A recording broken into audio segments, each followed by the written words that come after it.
balita na ikay mawiwili. Mga nagbabagang kamao, mga So mga par, matapos nga po ang matinding bakbakan sa pagitan ni Elijah First kalaban ng ating pambato na si Arthur Villanueva, kung saan mga idol matagumpay po nakuha ni Elijah First ang panalo sa isang knockout. Sa naging tema ng bakbakan mga idol, round 1 pa lang mga idol na alog na kaagad ang Pinoy sa mga paisa-isang patama ni First. Bagamat pagdating ng round 2 mga idol, ginulantang ni Villanueva si First at pinabagsak niya ito sa lona gamit ang kanyang malakas na kanan. Sobrang drogi talaga mga idol si First. Animoy isang solid shot na lang, mananockout na ito sa bakbakan.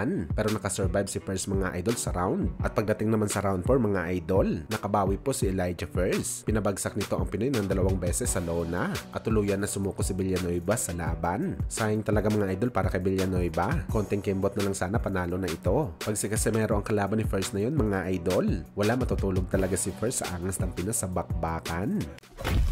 Samantala matapos nga po lumabas ang report mga idol na gusto makalaban ng pound for pound king Terence Crawford ang mananalo sa bakbakan sa pagitan ni Sebastian Pondora kalaban ng WBO champion na si Temsu. Well, karapatan naman talaga mga idol ni Crawford na maging next in line na labanan si Temsu o di kaya si Towering Inferno dahil kinikilala po siya mga idol ng WBO bilang super champion. Ibig sabihin nito mga idol, bumaba man o umakyat ng division si Crawford, automatic na siya pa rin ang mandatory challenger ng WBO title. Subalit mukhang malabo ito mga idol mangyari dahil nagsalita na nga po mga idol sa Errol Spence Jr. Gusto niya rin daw makalaban ang mananalo kay Pondora at Temsu at kagaya mga idol sa mga sinabi natin kung sino kina Crawford at Errol Spence ang magiging malapit na makakalaban na magiging unifying champion kay Pondora at Temsu. Walang iba yun mga idol kundi sa Errol Spence at tagilid talaga dito mga idol si Crawford kahit siya pa ang mandatory challenger. Isa nga mga idol sa mabigat na rason kung bakit si Spence ang posibleng pipiliin ni Pondora at Temsu dahil sa Premier Boxing Champion mga idol.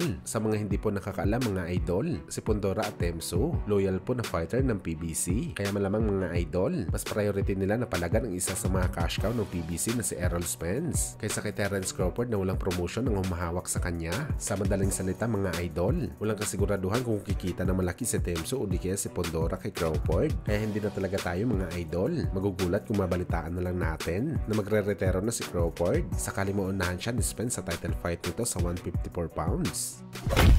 Sa kabilang banda naman mga idol, speaking nga po sa bakbakan ni Temsu at Pondora, tuloy na po mga idol ang bakbakan nila bukas. Pareho pong pumasok sa tamang timbang ang dalawang fighter. Malalaman natin bukas mga idol kung sino ang maging bagong unified champion ng junior middleweight. Samantalang napikon naman mga idol si Temsu sa nilabas na imahe ni Sebastian Pondora kung saan kumakain ito ng pizza at french fries habang may paparating ito na laban. Para kay Temsu kasi mga idol, unprofessional daw ang ginawa ni Pondora. Nasa sports daw ito mga idol ng bakbakan. Mga batang fighter lang daw mga idol ang gumagawa ng ganitong bagay at hindi daw ang isang professional athlete kagaya ni Pondora.